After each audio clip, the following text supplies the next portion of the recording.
Madame, Monsieur, bonsoir. Il est 20 h sur l'ensemble du territoire national et c'est l'heure du temps additionnel sur votre chaîne Filinfo TV.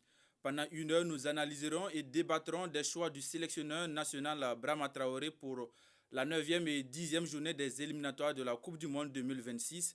Ce soir, nous nous pencherons également sur la qualification de l'USFA et de Raimo au prochain tour de la campagne africaine et sur la 2e journée du Faso Foot Ligue 1.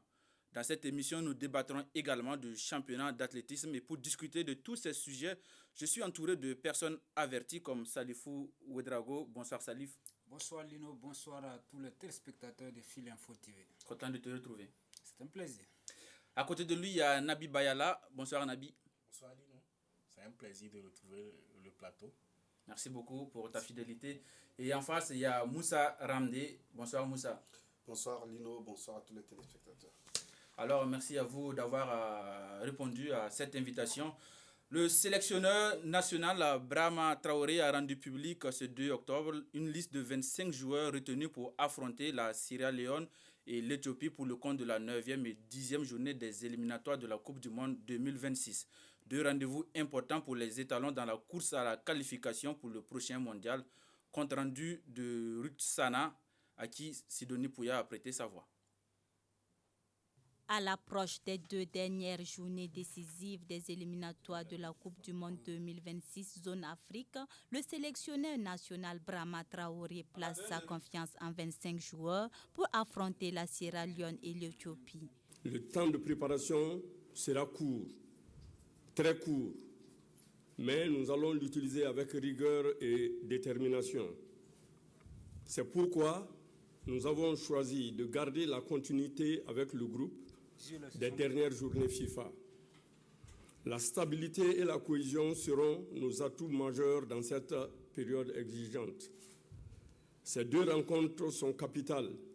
Notre ambition est claire, tout en respectant chacun de nos adversaires. Nous devons jouer à fond, avec courage et discipline. Pour ces 2 matchs, le staff technique a misé sur un effectif équilibré composé de 3 gardiens de but, 8 défenseurs, 8 milieux de terrain et 6 attaquants. Une sélection concoctée par Brahma Traoré afin de disposer de toutes les armes possibles pour s'offrir les 6 points encore en jeu. Nous devons jouer ces 2 matchs à fond. Nous ne devons pas hésiter. Voilà, il faut se battre sur chaque centimètre carré pour décrocher en tout cas une victoire. Sur la liste, on note le retour de Stéphane Azizki et de Ismaïla Ouedraogo. Azizki, on l'a toujours dit, c'est un bon joueur et nous l'avons vu et nous pensons qu'il peut aider à ce moment précis. Ismaïla Ouedraogo était là jusqu'à un temps, donc à l'entraînement, nous avons trouvé qu'il y avait certaines choses qui manquaient, mais ces derniers temps, nous avons remarqué qu'il a excellé, qu'il peut revenir avec l'équipe nationale. En revanche, l'absence d'Arsène Kouassi n'est pas passée inaperçue. Il ne sera pas là, et ça, c'est pas par la faute du coach. Et en tout cas, dès qu'il sera prêt administrativement, vous le verrez avec le 11 national. Actuellement, parmi les 4 meilleurs deuxièmes de la zone Afrique, le Burkina Faso jouera le 8 octobre face à la Sierra Leone au Libéria et le 12 octobre contre l'Éthiopie à domicile au stade du 4 août de Ouagadougou. Alors, je vais revenir sur la liste complète de Brahma Traoré. On a comme gardien Hervé Kofi, Kylian Nikema et Ladji Brahima Sanou. Comme défenseur, on a Issa Kaboré, Sive Yago, Edmond Tapsoba, Adama Nagalo, Issouf Dayo, Nasser Djiga, Rachid Ayinde et Mohamed Ouedraogo. En milieu de terrain, on retrouve Saïdou Semporé, Mohamed Zungrana, Cédric Badolo, Josué Tchendrebego, Blati Touré, Razak Yoda, Ismaïla Ouedraogo et Stéphane Azizki. Et en attaque, on retrouvera le capitaine Bertrand Isidore Traoré, Dango Ouattara, Mohamed Konaté, Pierre Landry Kaboré, Hussein Bouda et Georgie Minungu. C'est une liste, est-ce que c'est sans surprise, Nabi? Bon, sans surprise, je dirais, parce on est habitué quand même à des surprises, mais pour cette fois-ci, on pourrait dire que les joueurs réclamés lors de la sélection précédente sont là, notamment Aziz et Ismaïla Ouedraogo. Les gens avaient beaucoup déploré cette manque de créativité et d'impact au niveau du milieu de terrain. Ça a dû quand même jouer sur le choix de l'entraîneur de les ramener. Bon. Mais pour moi, globalement, quand on voit la liste, ça dénote quand même d'une continuité de l'incohérence du sélectionneur. Et même dans les justifications, on a un peu de mal. Sinon, avec les noms qu'on vient de citer, pour moi, c'est une bonne liste. Hein. C'est l'une de c'est une liste qui quand même cadre sur les performances du moment et aussi ce qu'il y a vraiment comme matière à pouvoir sélectionner. Mais il reste quand même que les justifications et quand on voit la lisibilité depuis son début jusqu'à présent et le discours voilà, par rapport à la liste, il y a beaucoup à redire quand même. Est-ce que Salif, toi, tu t'attendais à voir d'autres personnes ou ces joueurs sélectionnés, ça... Naturellement, lorsque le sélectionneur, surtout Brahma Traoré, a une liste à publier, forcément on s'attend à des nouveaux joueurs. Parce que c'est un monsieur qui aime, comme il le dit souvent, ratisser large. Donc c'est une surprise pour moi de ne pas trouver donc de nouveaux joueurs convoqués par le sélectionneur, qui dit donc continuer avec la liste, l'ossature donc de la précédente sortie des étalons. C'est une première fois, on va le dire, hein, c'est des rares fois qu'on voit Brahma Traoré surfer sur la stabilité de son groupe pour essayer de bâtir quelque chose. Peut-être qu'il s'est rendu compte qu'il faut donc, surtout à l'approche de la CAN, essayer d'avoir un groupe sur lequel il peut compter donc dans la longue durée, sur une longue durée. Peut-être ça va, on le verra donc à l'issue de ces deux sorties en éliminatoire Coupe du Monde. Alors Moussa, moins de 3 mois de la CAN, c'est important d'avoir une ossature, miser sur la stabilité comme le coach l'a dit. Bon, je pense qu'il aurait dû faire cela depuis longtemps parce qu'aujourd'hui, si on demandait à Abraham quelle est son équipe type, je pense qu'il va avoir beaucoup de réflexions avant de donner. Ce qui veut dire qu'il a même perturbé beaucoup son groupe depuis longtemps. Vous savez, on n'est pas là pour rappeler l'histoire d'Abraham, mais si on veut vous raconter depuis son arrivée, les tâtonnements qu'il a fait, ben, je me demande si réellement aujourd'hui, il a quand même pu maîtriser l'équipe. Voilà, on va commencer par le niveau des gardiens. Vous allez voir que chaque fois, c'est de va-et-vient. Voilà, on ne sait pas pourquoi il vient, on ne sait pas pourquoi il repart. Hein? Clovis Bazemo qui a été sélectionné avec beaucoup de bruit. On disait d'ailleurs qu'il voulait le voir à l'entraînement et puis analyser ensuite. Donc il a analysé, il a tiré la conclusion. Et donc la conclusion, c'est qu'il ne doit plus être là. Peut-être. Ouais, que oui, on peut noter ça. Donc ça dit on ne s'attend plus à avoir Clovis Bazemo encore dans la liste des étalons pour une prochaine fois. En fait, il y a tellement de... Il nous donne beaucoup de travail. Moi, c'est ce qui me fait un peu mal parce que bon... Sur le cas de Bazemo, en conférence de presse, il a dit que lors de les précédentes journées FIFA, il a convoqué 4 gardiens et durant le stage, il y a l'autre Kylian Nikiema qui s'est blessé et ça lui a donné raison le fait d'avoir convoqué 4 gardiens. Donc c'est sûr qu'il n'y aura pas de blessés. Bon, je pense que pour 2 matchs, on n'a pas besoin de 4 gardiens. Voilà. Au maximum, c'est 3. Sinon 2, ça suffisait. Voilà. Maintenant, comme lui, Brahma a toujours la solution je pense, moi j'aime dire, il ne faut pas que l'équipe nationale soit des postes de récompense. Voilà. J'ai peut-être l'impression, je peux avoir tort, Brahma seul peut dire le contraire, mais j'ai l'impression que souvent on récompense les gens. Voilà, c'est pas affiliation, parce que X ou Y c'est mon ami. Donc, comme on m'a dit de faire une liste de 25 joueurs, voilà, j'ai déjà choisi les 15 indiscutables. Donc, les 10 autres qui restent, ce sont des amis. Mais quand vous regardez la présence d'un certain Cédric Badolo sur la liste des étalons, je ne dis pas qu'il ne mérite pas ou quoi que ce soit. Mais aujourd'hui, avec le milieu de terrain burkinabé, avec le temps de jeu que ce garçon n'a pas là, je pense qu'il ne doit pas être... Ça fait plus de 4 sélections où il est dedans, mais il n'a jamais joué une petite minute. Qu'est-ce que vous voulez? Si vous appelez la personne à tout moment et puis il ne joue pas. Donc je pense qu'il y a tellement de choses.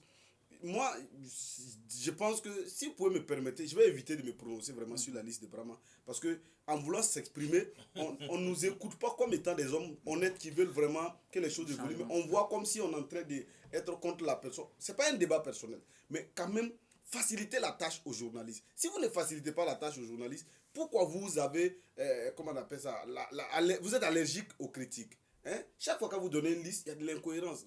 On a du mal à justifier les choix. Et une équipe nationale, c'est pour tous les Burkinabés, 22 millions d'habitants. Donc, je dis, on ne peut pas satisfaire les Burkinabés. Mais au moins, il y a des principes de base sur lesquels on peut être unanime là-dessus. Telle personne y joue. Aujourd'hui, il a parlé du cas d'Ismaïla Ouedraogo. Il n'y a pas un milieu burkinabé qui a du temps de jeu comme Ismaïla Ouedraogo. Il est arrivé nouvellement et il s'est adapté. Donc, quand on sélectionne un garçon comme ça, c'est indiscutable. Personne ne peut dire le contraire. Mais quand on part à sélectionner quelqu'un vraiment qui... Vraiment, je vais m'arrêter là. Et Salif, est-ce que tu penses aussi, Cédric Badolo, il a été pendant longtemps, en tout cas, un joueur titulaire de l'équipe, et depuis quelque temps, il n'a plus vraiment sa place de titulaire. Hein. Est-ce qu'on peut dire que cette sélection est de trop? C'est vrai, avec les récentes sorties des étalons, on l'a vu, hein, le sélectionneur a eu d'autres préférences par rapport à Cédric Badolo. Au milieu de terrain, un garçon comme Josué Tendrbeogo, Seydou Semporé et Mohamed Zoungrana qui se sont installés au milieu de terrain. Donc, Cédric Badolo, on a l'impression qu'il ne fait plus partie des premiers choix du sélectionneur Brahma Traoré. Maintenant, si vous trouvez que ce joueur, ce profil est vieillissant, je pense qu'il devait prendre quand même ce courage de se passer de ce joueur pour pourquoi pas essayer d'autres joueurs comme il a l'habitude, surtout qu'avec le retour de Ismaïla Ouedraogo, comme l'a évoqué Nabi Bayala, je pense qu'il pouvait essayer d'offrir cette place à un joueur plus méritant que peut-être, je ne sais pas. Mais...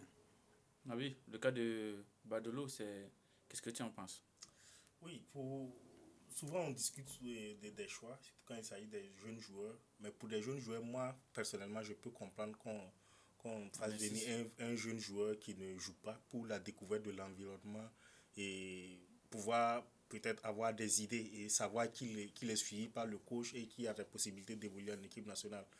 Mais pour un joueur comme Cédric Badolo qui a déjà joué en équipe nationale et il a quand même apporté ce qu'il avait apporté à l'équipe nationale. Et aujourd'hui, qui n'est plus dans les plans du coach, le voir à chaque fois, dans chaque liste, alors qu'il n'entre pas en jeu, moi, j'ai quand même du mal à percevoir vraiment le projet avec Cédric Badolo. Parce que, quoi qu'on dise, chaque joueur sélectionné doit avoir quand même une justification. On n'est pas à l'équipe nationale juste pour être à l'équipe nationale ou parce qu'on a des copains à l'équipe nationale ou peut-être qu'on est là pendant longtemps et ce sont des retrouvailles et je dois venir. Non, il faut qu'à chaque sélection, chaque joueur quand même ait une mission à un certain moment qu'il puisse pouvoir apporter quelque chose à l'équipe nationale. Mais on a l'impression que Cédric Badolo a été déclassé dans les plans du coach, mais il continue de venir à l'équipe nationale. Bon, peut-être qu'il nous fera mentir lors de ces deux confrontations à venir, mais pour moi, au niveau du milieu de terrain, quand même, on les a sollicités. Il s'agit de Stéphane Aziki et aussi Ismaïla Ouedraogo. On parlait de cohérence tout à l'heure. Moi, la justification au niveau de la venue de Stéphane Aziki qui m'a laissé quand même perplexe parce qu'il a parlé d'un atout majeur pour sur le plan offensif et pouvoir marquer des buts cette fois-ci parce qu'il a dit que les matchs ne se ressentent pas.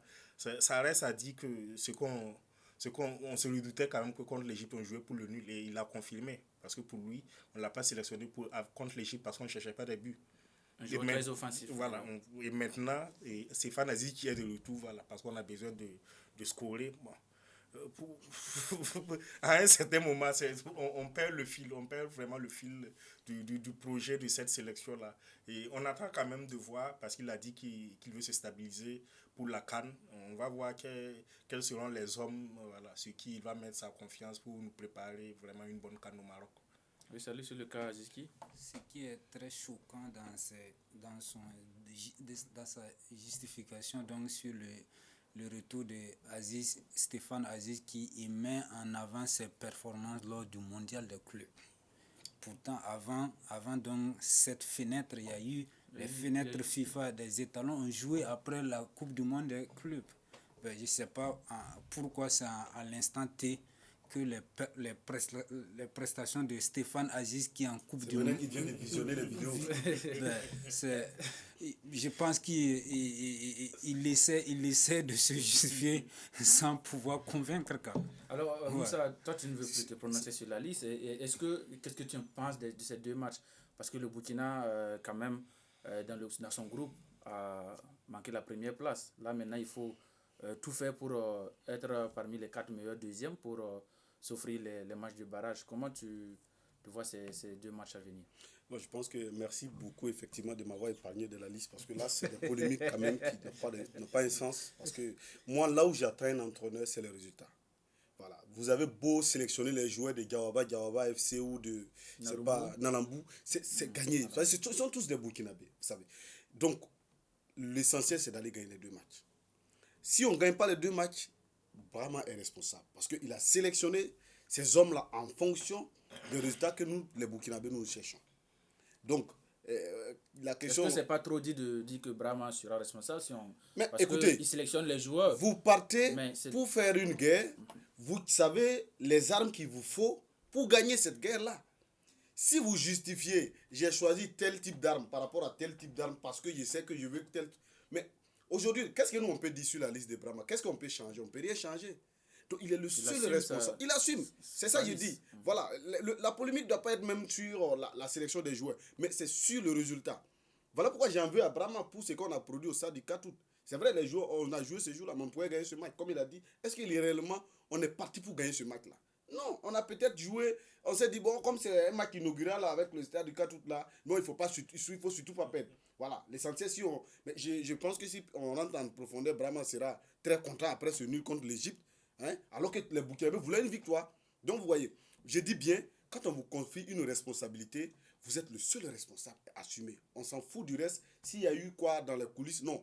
L'essentiel, le match contre la Sierra Leone et l'Égypte, disons l'Éthiopie, il faut les gagner. Parce que si on veut jouer les barrages, ce qui n'est pas évident, il faut absolument gagner ces 2 matchs-là. Quand vous regardez la course, mais c'est très coincé.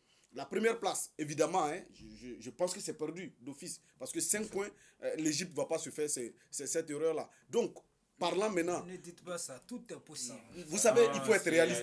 Le Burkina Faso a raté sa qualification au stade du 4 août. Il fallait gagner l'Égypte. Voilà, vous ne pouvez pas prendre un point contre l'Égypte et vouloir être devant l'Égypte. Ce n'est pas possible. Et donc, l'Égypte va recevoir l'équipe de la Djibouti.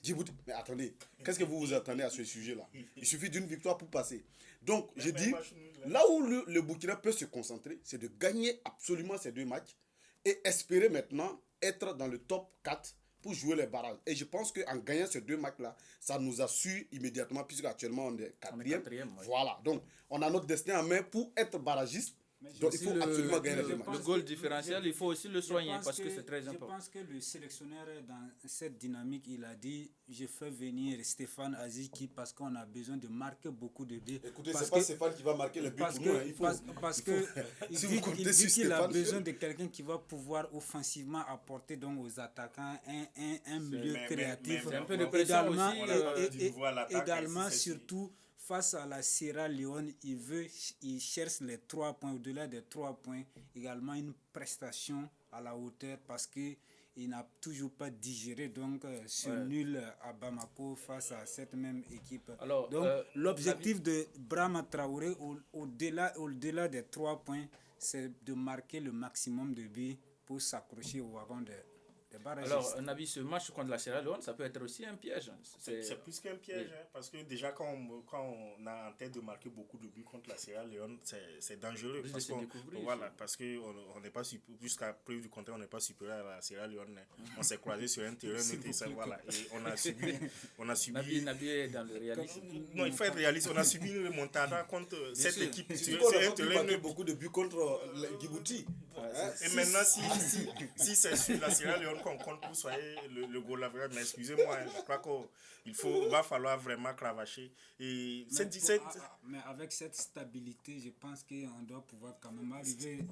Quelle stabilité? Il dit qu'il débute la stabilité. On n'est pas encore au summum de cette stabilité là. Et parlant de cet élan offensif, je crois que si c'est Stéphane Azizi qui seulement qui va porter cet élan offensif-là, bon, on attend de voir, parce qu'au niveau de l'attaque... Il y a les Pierre Landry Kabouré quand même. Bon, des joueurs qui Et n'ont pas ça, encore... au-delà, après Il y a, le match de la Sierra il y a Leone, des absents quand même qu'il faut noter. Par exemple, Syriac, c'est aujourd'hui un élément important.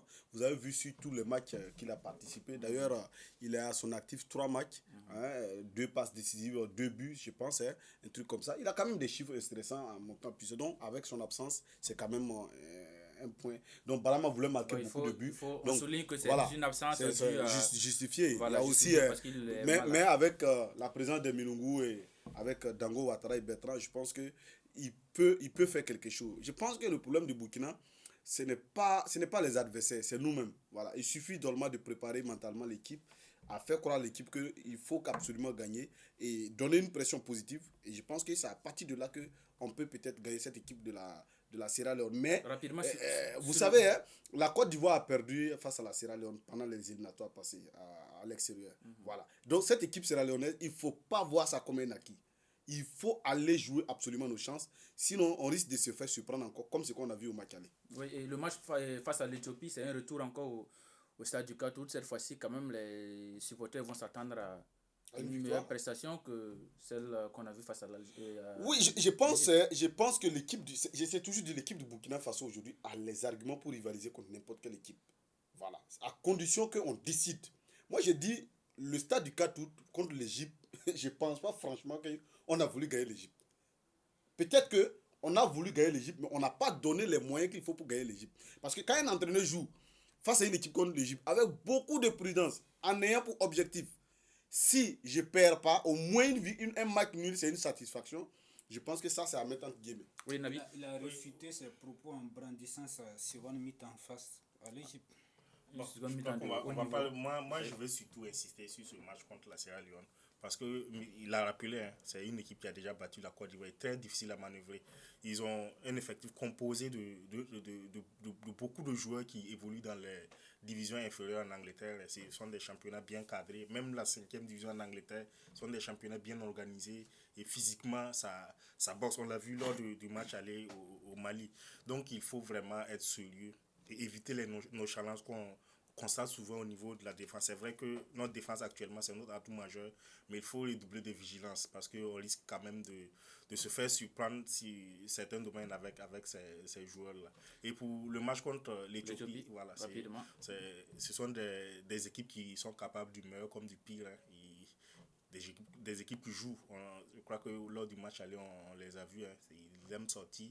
Et je crois quand même que si on est sur notre bon jour et bien concentré, on pourra quand même ça va évoluer. Moi, je pense que le score du match contre notre prestation contre l'Éthiopie va dépendre de ce qu'on va faire contre la Sierra Leone. Si on gagne contre la Sierra Leone, ça nous met dans la course pour effectivement se qualifier. Donc, l'obligation de gagner la Sierra Leone. Voilà, on va gagner absolument l'Éthiopie à Ouagadougou. Mais si on fait un mauvais match contre l'équipe de la Sierra Leone, ce qui nous ralentit dans notre course là et ne nous garantit pas cette place là, je pense qu'avec l'Éthiopie, ça sera catastrophique. D'accord, on parle toujours d'étalons, mais cette fois-ci, il s'agit des étalons cadets qui sont actuellement en Côte d'Ivoire dans le cadre du tournoi qualificatif UFOA B. Les poulains de Moussa Sanogo dit Falcao ne seront pas à la prochaine CAN U17 et pour cause, ils ont été battus 2-1 par la Côte d'Ivoire en demi-finale, ce qui les prive donc de la CAN de leur catégorie. Après, alors que les Gabelous voyaient...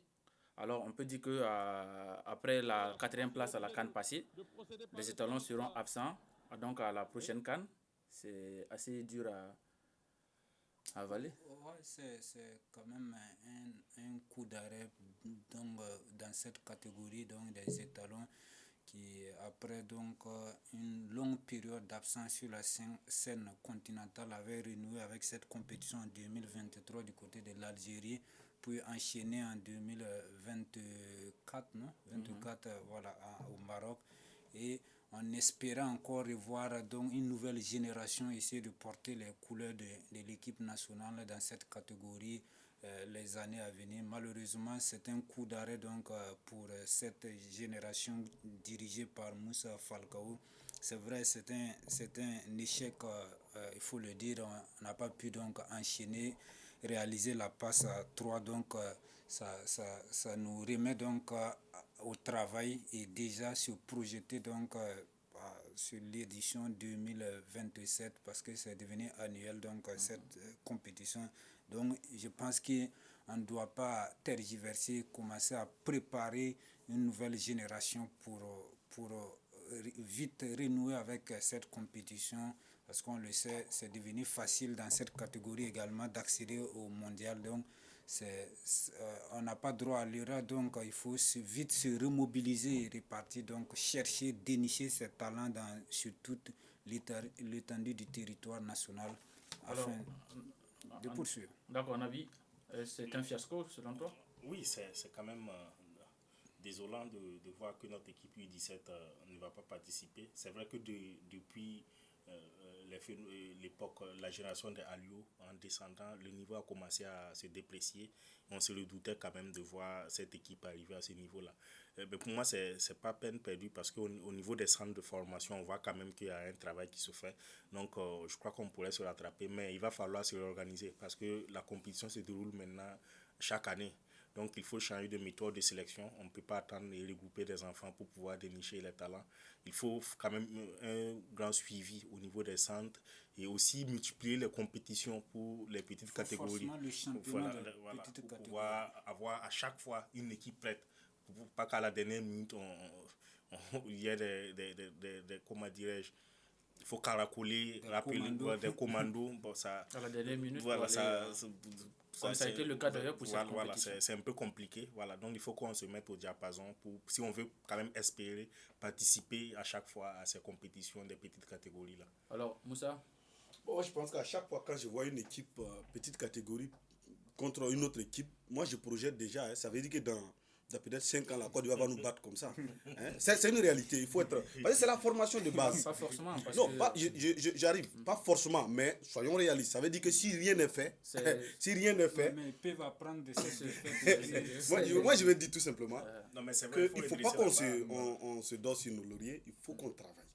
Vous savez, aujourd'hui, je suis un peu content parce que quand vous regardez le niveau de la formation dans la sous-région, c'est un peu équilibré. Ce qui veut dire que vous pouvez être aujourd'hui parmi les top 4 et demain ne plus être là. Parce que d'autres aussi, ça bouscule, ça travaille partout. Donc, voilà, ça va vite. Donc, il ne faut pas que nous, on est 4e de la CAN passée. Non, ça veut absolument rien dire. Voilà, chacun bosse de son côté pour pouvoir évoluer. Et donc, moi, je pense que nous, notre problème ici, c'est la question d'organisation. On a beaucoup de centres de formation. J'ai toujours dit, est-ce qu'on a des modèles, un système de formation inclus ou bien dirigé par la direction technique qui essaie d'orienter ça dans les différents centres de formation. Mais vous ne pouvez pas former dans le, excusez-moi du terme, dans le désordre et puis vouloir regrouper ce désordre-là pour faire produire des résultats. Est-ce que vous comprenez? Moi, j'aimerais qu'on ait une vision, une politique pour notre football, pour nos centres de formation. Ce qui va orienter toutes les centres de formation dans la même direction et permettre de produire des joueurs de qualité. Malheureusement, on a l'impression que chacun s'élève, il fait pour lui. Voilà, lui aussi fait pour lui. Après, on essaie de regrouper les joueurs. Voilà, il faut vraiment une politique. Et j'ose croire qu'avec la vision révolutionnaire du capitaine Ibrahim Traoré, on est en train vraiment d'aller dans ce sens-là. Il faut impliquer l'État, la politique dans la gestion de nos centres de formation. Parce que quand je parle de la politique, c'est surtout la vision étatique. Qu'est-ce qu'on veut de notre football dans 5 ans, dans 6 ans? C'est la question comme ça qu'on doit se poser. Sinon, si on passe le temps à tâtonner comme ça, je ne sais pas qu'est-ce que ça va ressembler, mais à chaque fois, on sera étonné voilà. Même quand vous regardez l'équipe qui s'est qualifiée pour la Coupe du Monde, mais on n'a pas vu des enfants qui sont en train de jouer du beau football d'école. C'est des exploits individuels comme ça. Le gars, il s'arrête au centre, il marque. C'est vrai, c'est truc. Mais le football dans les centres de formation, ça ne doit pas être ça. Quand on joue, on doit avoir les pupiniers, on doit avoir l'avenir en eux. Mais alors, malheureusement, on va d'ailleurs voir un exploit individuel d'Alidou Diakité, c'était face à la Côte d'Ivoire. Mais ça ne suffit pas. Avec la complicité de la régie. Mais je pense que souvent, c'est l'urgence des résultats qui fait que dans le jeu, on a... Côte d'Ivoire, toujours avec le capitaine Malo et le pressing de la défense burkinabé. La burkinabé qui vont récupérer ce ballon. Et l'ouverture du score. L'ouverture du score. L'ouverture du score. Sur cette action, cette récupération millionnaire. exploit. Oui, je disais souvent c'est l'urgence donc des résultats là qui amène l'équipe à se reposer sur des exploits individuels pour Pour respirer un peu. pour respirer parce que souvent il a rappelé lors de la CAN passée dans le contenu. C'est vrai que les garçons sont allés loin dans la compétition, mais dans le contenu ils n'ont pas réussi donc à accrocher le public sportif, les avertis donc du football qui voulaient voir un football de jeunes insouciants donc qui essaient de combiner, mais le poulain d'Oscar Barros c'était plus le box-to-box et essayer coûte que coûte marqué. On a enchaîné avec des buts jusqu'à demi-finale face au Mali où on a buté sur un roc. Une équipe très solide et bien organisée. Donc je pense que dans la formation et surtout dans la formation aussi il faut apprendre que surtout pour les enfants il faut d'abord aller de la base pour aller marquer en construisant, et lorsque le schéma est bien tracé ça devient facile et ça devient plaisant à voir. Alors Nabi, on a l'habitude de voir dans les grandes sélections il y a des catégories U9, U11, U12, U13, le nombre de U que tu veux. S'il vous plaît.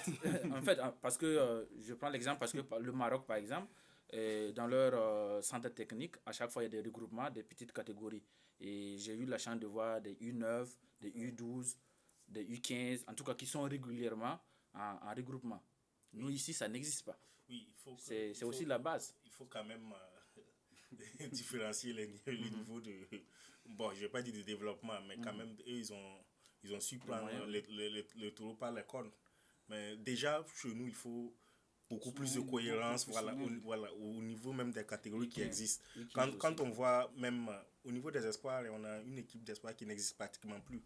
Alors que c'est l'antichambre de l'équipe nationale. Et même au niveau des U17, U16, on a un peu le palmarès vierge au niveau de l'équipe Fagnon. Ça fait qu'on met beaucoup de pression sur les U17 et U20 pour obtenir des trophées.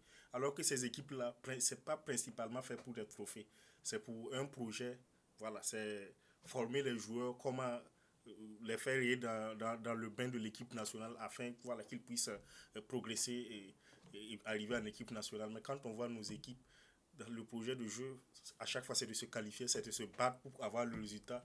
Bon, on peut avoir le résultat, mais à l'avenir, on va parler d'une équipe qui a fait l'exploit d'arriver en finale ou de remporter le trophée. On ne trouve aucun de ces joueurs U17 à l'équipe nationale.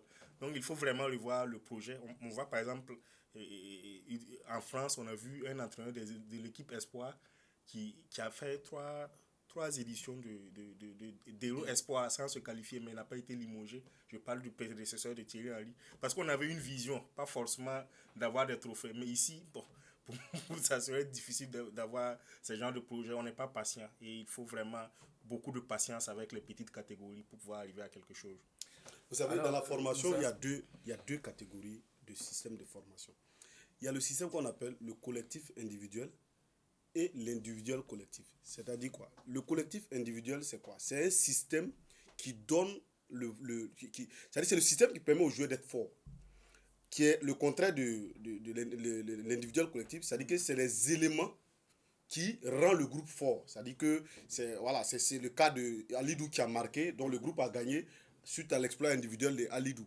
Donc quand nous on a un peu l'impression que notre système là s'inscrit dans ce sens-là, alors que ce système-là, souvent ça a des limites. Voilà, ça a des limites parce qu'à partir du moment où on déchaîne les éléments là, un à un comme ça. Il suffit que le héros soit absent, verrouillé. Voilà, et vous êtes mort. Nuno voilà. Mendes Donc, qui verrouille Yamal. Et donc, bon, je ne vais pas rentrer dans le système, mais je vais dire ici que une équipe, surtout les jeunes, il faut former les jeunes avec une marge de progression. C'est-à-dire qu'on a un groupe.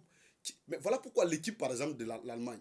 Vous allez voir l'Allemagne, quand il se lève sur une décennie, elle est intraitable sur toute l'Europe, sur toutes les compétitions. Parce que c'est un groupe qui s'est levé. Parce qu'ils ont été formés ensemble et ils ont mis l'accent sur ce collectif individuel-là. Et vous avez une équipe solide qui va rafler des trophées durant cette période-là. Il prend le temps encore pour construire au fur et à mesure. Mais nous, on n'a pas ça. On a passé le temps à tâtonner. C'est comme vous avez dit, il faut que nos directions techniques savent ce qu'ils veulent. qu'est-ce que nous voulions de notre football? Aujourd'hui, il y a beaucoup d'exemples en Europe. Il y a beaucoup de Burkinabés d'ailleurs. Moi, je connais par exemple un certain Apollinaire Ouedraogo, mais qui a été dirigeant dans le football anglais, qui a dirigé un club anglais. Mais ces gens-là connaissent le football européen. Mais approchez-les, écoutez-les, demandez-les qu'est-ce qu'on peut faire pour pouvoir améliorer. Il y en a tellement d'exemples comme ça. Ils sont nombreux en Europe. Moi, je vais dire, on ne peut pas se lever comme ça et puis vouloir faire quelque chose. Il faut s'inspirer quelque part. Il faut avoir un modèle. Sinon, si vous voulez construire votre maison, vous ne savez pas, c'est R+1 ou R+2 que vous voulez construire, ben vous allez passer votre temps à poser des briques, mais ça ne va pas avancer. Alors, on va évoluer dans notre émission. Cette fois-ci, on va parler des clubs burkinabés de l'USFA et de Raimo qui ont fait un 100% lors du premier tour de la campagne africaine. Et fort de sa victoire à domicile 1-0, l'USFA est allé infliger une auto-défaite à l'AS Bolo-Issou au Togo 2-0 en Coupe CAF. Et Raimo a fait encore un match nul de 0-0 face à l'AS Manga Sport et victoire au tir au but 4-2. Le prochain adversaire de l'USFA, c'est le Djoliba AC, tandis que Raimo défiera le géant tunisien de l'expérience sportive de Tunis. C'est deux réalités différentes. Voilà, pour les deux équipes. Deux réalités différentes. C'est vrai que c'est une qualification, on doit s'en réjouir, mais je pense que ce n'est pas exceptionnel pour notre football. Parce que les deux dernières saisons, même avant, les clubs ont quand même eu le premier tour. Le point le plafond de verre, si on peut s'exprimer ainsi, c'est de passer donc ce second tour là, intégrer la phase de poule. C'est vrai que Salitas l'a réalisé à 2 reprises, mais qu'à cela ne tienne, il faut dire que surtout Raimo a réalisé quand même un exploit avec ses Bambais dans son effectif où il y avait des jeunes de 16 ans qui sont allés donc faire tomber des doyens donc du côté de Franceville pour forcer le passage au second tour. Je pense qu'ils peuvent surfer sur cette qualification, montrer une fois de plus, afficher un mental de faire face à l'ogre tunisien, l'espérance qu'on le sait bien quadruple donc vainqueur de ce tournoi. Donc il connaît bien donc les compétitions, la Ligue des champions africaine. Mais Raimo peut aussi se reposer sur un atout qui est son entraîneur, monsieur Djamil Benoaoui, qui a déjà joué les phases de poule de la campagne africaine avec l'AS FAR lorsqu'il était adjoint de Hubert Velu, donc du côté du Maroc. Il connaît bien l'environnement du Maghreb. C'est vrai que l'AS Douane avait été éliminé par cette équipe de l'Espérance de Tunis, mais on ose croire que Raimo peut une fois de plus relever ce défi parce qu'après le match nul contre l'AS Manga Sport, on était peu ceux qui donc croyaient à un exploit de Raimo du côté du Gabon. L'US Forces Armées, après donc avoir traversé les lacs de Bolo-Issou, va donc aller encore essayer de nager dans le fleuve Djoliba face aux hippopotames.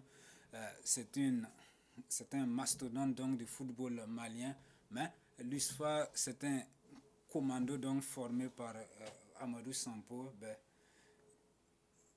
L'USFA a toutes ses chances pour essayer de faire chuter ces hippopotames sur leur base. Alors Nabi, oui, quelles sont les chances rapidement les chances de Raimo et de l'USFA? Clairement, ils ne sont pas favoris, mais tout est possible. On a vu même l'AS Douane s'est fait éliminer difficilement par le Grand Espérance de Tunis. Je crois que c'était en prolongation ou quelque chose comme ça, d'un but d'écart. 1-0. Donc je crois quand même que c'était assez difficile. On a vu que Raimo, malgré la jeunesse, a une équipe qui tient quand même, qui a su résister face à cette équipe gabonaise qui jouait à domicile. Du côté de l'USFA, je crois quand même qu'il y a encore plus de chances parce que ils ont quand même marqué 3 buts lors de cette double confrontation. Même si on peut juger du niveau de l'adversaire, c'est quand même rare pour les équipes burkinabées de scorer en campagne africaine. Et je crois que s'ils continuent dans cette lancée, en campagne africaine, quand ça ne marque pas beaucoup, quand on arrive à marquer au moins 2 ou 3 buts, voilà, je crois que ça pourrait quand même être un atout majeur. C'est vrai que le Djoliba n'est plus le Djoliba dans le temps, mais les équipes maliennes restent quand même redoutables, notamment sur le plan physique et technique. Ils étaient en phase de poule la saison dernière. Voilà. Donc, je crois quand même que c'est une équipe plus expérimentée que l'USFA. Voilà. Donc, mais avec aussi, il faut signaler les conditions de voyage actuellement, que ce soit Raimo ou l'USFA, ce sont des équipes quand même qui ont les moyens de faire voyager leurs équipes. Ça compte beaucoup. Voilà, dans ces campagnes-là, au niveau de l'environnement, que les joueurs soient bien logés, soient bien traités, arrivent tôt. Voilà. On a vu par exemple l'USFA qui est allé par les airs. Ça aurait été une autre équipe, ça à côté le Togo. Voilà, donc justement, ce sont des données aussi à prendre en compte. On a souvent manqué la qualification pour ces choses-là. Donc je crois quand même qu'on peut espérer voir nos équipes faire la surprise. L'environnement, on sent la mobilisation de tout le pays derrière pour soutenir ces deux équipes, et les deux équipes également se soutiennent mutuellement. C'est un bon signe. Quand on a ce genre d'environnement, on peut réaliser des exploits. Alors Moussa, le stade du Katou, c'est aussi un avantage pour ces équipes. Bon, moi je pense que d'abord revenir sur le choix des adversaires, je pense que l'USA, je peux peut-être donner 50-50 dans ce match. Parce que le football ouest africain reste toujours les mêmes réalités. C'est comme il a dit, le Bénin, le Togo, la Côte d'Ivoire, on a les mêmes championnats, on a les mêmes réalités. Voilà. Souvent c'est les détails maintenant qui font la différence. La concentration, que chacun négocie bien ses chances à domicile. Je pense que la dernière fois j'ai posé la question à Sampo où je disais maintenant vous n'avez plus d'arguments pour dire bon c'est parce qu'on ne joue pas à domicile, votre stade est là, le public est là, voilà c'est 50-50. Donc pour moi l'USFA a eu un bon adversaire, voilà, où s'il négocie bien, d'abord à domicile, et je suppose que l'USFA va recevoir en aller ici avant de voyager, donc souvent notre chance en aller, il faut la négocier avec beaucoup de précautions. Voilà. Grouillé marqué. L'USFA a marqué, il voyage avec sérénité. Si vous ne marquez pas, et surtout si vous encaissez à domicile, ça devient compliqué. Donc le match aller négocier vraiment avec beaucoup de sérénité et surtout faire tout possible pour marquer. Parce que quand vous perdez votre chance à domicile, c'est cuit. Le Raimo, pourquoi je ne mise pas trop sur les chances de Raimo? Vous savez, dans l'histoire, les équipes du Maghreb ont toujours battu les équipes du Burkina Faso. Vous savez pourquoi? Parce que nous, on voyage mal. Et les Maghrébins savent jouer sur cette atmosphère-là pour pouvoir nous avoir. Même l'équipe nationale du Burkina.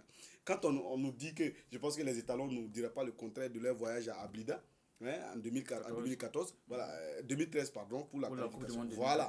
Donc, pour dire que les Arabes, surtout, ils savent jouer sur la psychologie. Vous allez voyager, ne mettez pas dans votre tête qu'ils vont vous dérouler un tapis rouge pour venir, voilà, non. Mais sans cela, je disais que l'expérience de l'entraîneur aussi peut compter dans la balance. Oui, non, ça dit, l'expérience est très importante. Mais vous savez, c'est comme il a dit, si vous voyagez avec un car, vous arrivez là-bas à la veille du match. Vous n'avez même pas. Non, j'arrive. C'est pour te dire. Raymond n'ira pas en car en Tunisie. C'est pour te dire que l'entraîneur a beau avoir l'expérience, mais si les conditions ne sont pas à la disposition de l'entraîneur, il va faire comment? Vous avez vu l'étoile filante de Ouagadougou qui a râlé pour le Nigeria. Voilà, au Nigeria, c'était compliqué. Donc pour moi, le Raimo, même si le Raimo gagne 3-0 à Ouagadougou, il faut que Raimo prépare sérieusement le voyage retour. C'est là que ça va te jouer. Parce que vous savez, les équipes maghrébines. C'est la finition. Parce que l'équipe a du mal, c'est vrai, dans le jeu. Moi, je suis convaincu que Raimo ne perdra. Raimo ne perdra pas au stade du Katou. Ça, j'ai une conviction pour moi. Raimo ne perdra pas. Au pire des cas, un match, Raimo peut l'avoir. Et même pourquoi pas gagner. Mais quel que soit le score au match aller au 4 août, il faut redouter le match. Rien absolument n'a gagné face aux Maghrébiens. Ça, il faut le dire. Les équipes ont gagné 3-0 à Ouagadougou. Ils sont allés perdre 4-0 là-bas. Est-ce que vous comprenez? Donc, pour moi, le Raimo doit non seulement négocier ce match du 4 août, mais préparer sérieusement le match retour. Et c'est possible. Parce que les Maghrébins à Ouagadougou, ici, vous le savez bien, la chaleur, avec tout ça, ils ne peuvent pas tenir. Mais au retour surtout, c'est là-bas que ça va se jouer. Alors, ça va se jouer en deux matchs, aller-retour. Il a dit l'ASFA Yenega a un mauvais souvenir donc, du stade. L'ASFA, le FO, le RCK, l'USFA même. Toutes ces équipes-là ont perdu au retour. Je pense que le football maintenant est devenu moderne. On se connaît tous. Donc, Raimo va étudier l'équipe, ses faiblesses, ses forces et pourquoi pas exploiter donc, le jour J. Mais toujours est-il que l'espérance de Tunis en termes de vécu dans la compétition par favori donc de cette double confrontation face au bébé champion. Mais c'est jouable. Bébé champion. Alors, on va parler d'autres clubs burkinabés. On va parler de Faso Foot League 1. C'est notre dernier sujet de ce soir. Salitas a arraché un match nul face à l'AS Douane ce dimanche 28 septembre au stade municipal Issoufou. Joseph Konombo, à l'issue de la deuxième journée du championnat, menée à 2 reprises, les Colombes de Ouaga 2000 ont accroché les Gabelous sur le score de 2 buts partout. Plus de détails dans ce reportage. Alors que les Gabelous voyaient déjà la victoire, Lamine Bougassé a surgi dans le temps additionnel pour arracher le point de nul pour Salitas. L'AS Douane a vécu un match en dents de scie lors de cette deuxième journée. Porté par son défenseur Abdoulaye Koté, qui a ouvert le score à la 65e minute, l'équipe a vu son avantage s'envoler 6 minutes plus tard. La réplique fut immédiate avec un but somptueux d'Ibrahim Koné qui profite de cette offrande d'Amos Sommet. À la 73e, Franck Aziz Kiemde pensait avoir offert la victoire aux siens en redonnant l'avantage. Les Gabelous croyaient tenir leur deuxième succès. Mais dans un ultime coup de théâtre, Lamine Bougassé a frappé au cœur du temps additionnel et sauve les Colombes de la défaite. Bon, certes, c'est un match qu'on avait vraiment préparé ça avec minutieusement, puisque après notre match de fonctionnaire, nous avons vu qu'on a perdu 3 points. On a perdu 3 points qu'on pouvait réellement gagner. Mais bon, c'était dans le football. On dit l'homme propose, Dieu dispose. Mais ici, aujourd'hui, on était venu vraiment en guerrier pour vraiment gagner ce match-là. Donc c'est ce que vous avez vu, que les joueurs étaient vraiment motivés et avec cette fougue de jeu. Un match, ça se joue 90 minutes. Voilà, je pense aussi que c'est l'effet du jeu. Voilà, donc ça arrive, ça pouvait aussi arriver même dans les toutes premières secondes du match. Voilà, donc je pense aussi qu'il mérite l'égalisation. On a trop reculé. Voilà, donc on s'en prend à nous-mêmes. Voilà, je pense qu'on va essayer de tout corriger, voilà, pour revenir encore plus solide et prochainement. Ce partage des points fait légèrement reculer l'AS Douane qui cède sa place de leader.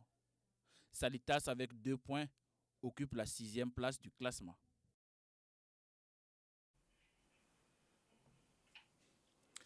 Mais quel match! On avait été très critique lors de la première journée parce que les attaquants n'ont pas beaucoup marqué.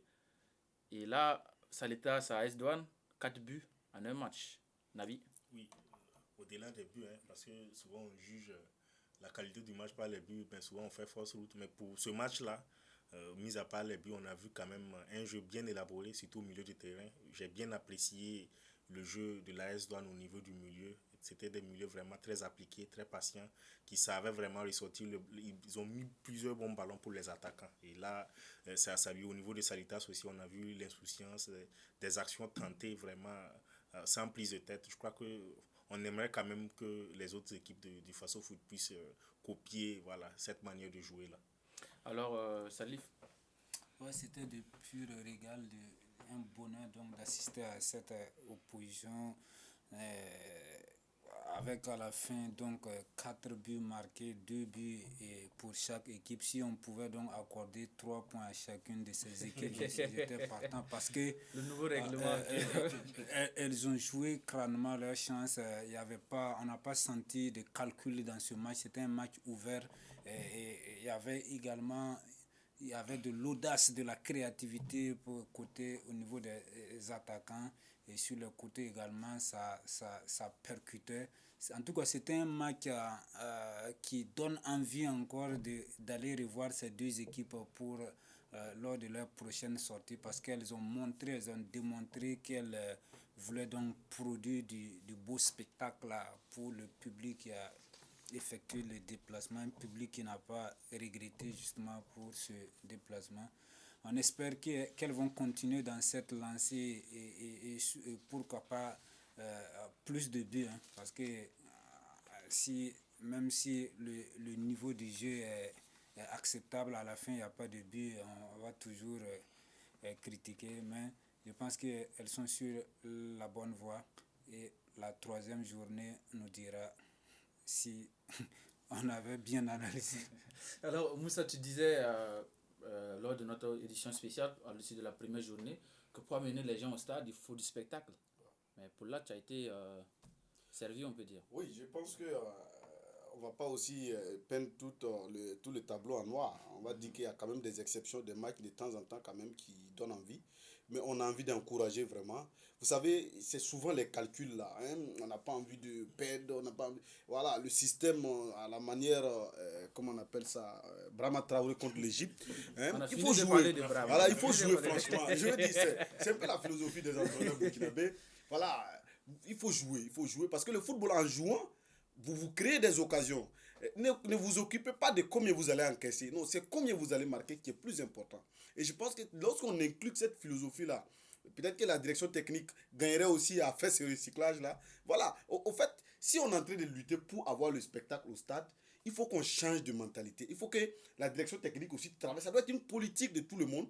Donc, on doit aussi donner des consignes à ces entraîneurs-là, libérer les joueurs, donner leur envie de jouer, laissez-les exprimer leur talent. Vous allez voir que le public va venir. Parce que plus le public vient au stade, plus le championnat devient rentable, plus vous-même vous êtes entraîneur, vous êtes bien payé, le joueur est bien payé. Régulièrement. Régulièrement, et surtout, voilà. Et donc, du coup, ça, il faut qu'on parte par le déclic.